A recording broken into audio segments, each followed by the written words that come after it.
What's up, guys? This is John Vickers, owner of Explosive Performance Academy, where we help athletes maximize their performance through speed, strength, power, and multi-directional skill, while also making money off from their name, their image, and their likeness. And I'm here today for your Fast Friday.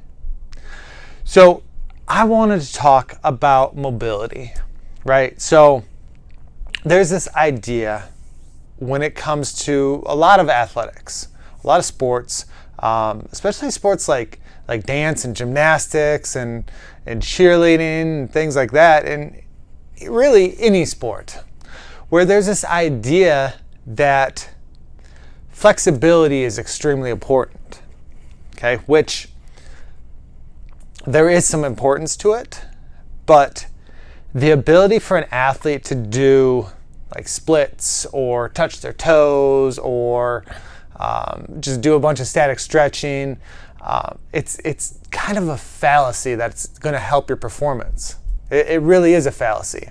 And I know this because for me, I've never really been a very flexible person. I have not been a flexible person at all. Like when back in the day, if you remember this, maybe they still do it, where you had to do the sit and reach exercise where you're sitting down on your butt. You have this little implement that's out in front and you have to reach forward and touch it. I always failed at that. I was always one of the worst in my class. I couldn't do it. I could barely even touch the implement to even move it. So I ended up going on to play college football. Okay, it just shows that flexibility isn't really that important. Now, what is important though is mobility.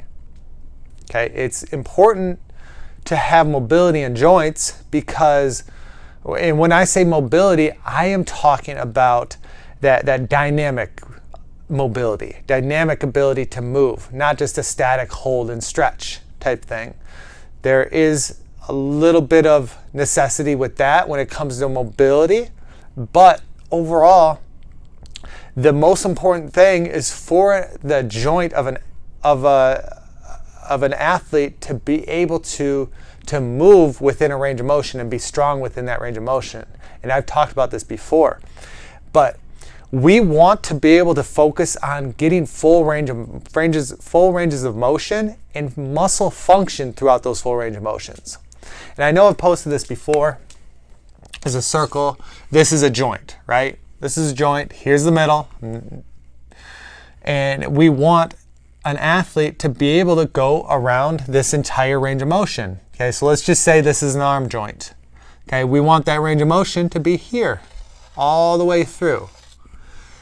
What happens when there's an injury or there's a lack of range of motion is you get this void here, okay, where this is the range of motion right here. Okay, which isn't necessarily a horrible thing, but let's say there's a movement where the joint goes into this part of the range of motion, okay, where it's weak, where it doesn't have that range of motion. This, in this void, this is where injuries occur. Okay, we do not want that. We want a full range of motion. So here we have this full range of motion. So we're not going outside of this circle. Okay? If we go outside of the circle, there's a dislocation that's different.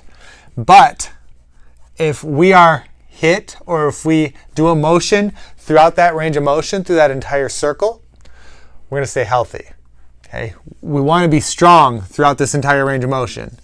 And if you've watched these videos in the past, this is me showing the strength of the range of motion, okay, within that joint, where it shows the spokes. It's like the spokes of a bicycle.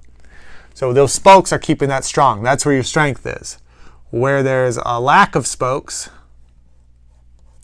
that's where your injury occurs, in this void right here, where it's weak. So if we get within that range of motion, and there's some type of contact, there's some type of stimulus that wasn't needed or wanted, that's where the injury occurs. So One's ability to create more range of motion through their joints, every single joint, okay? We have all types of joints. We have finger joints, we have ankle, wrist joints, we have elbow joints, we have shoulder joints, we have joints in our spine, we have joints in our hips, we have in our knees, we have in our ankles, in our feet, and our toes. Within those joints, we want to be able to control this range of motion, right? We want to be able to control this entire range of motion here, okay? Without being able to control that range of motion, that's when injuries occur. So you need to focus not on stretching, okay, not on stretching, but improving this range of motion and then strengthening this range of motion. And the way that we do this, we do controlled articular rotations. Okay, controlled articular rotations are things like full range of motion with the wrist, okay, getting full range of motion both ways. And typically what happens if there's a spot in a joint where there's like a shaking going on, that means that that range of motion is weak, and you should slow down and really try to control things through that range of motion.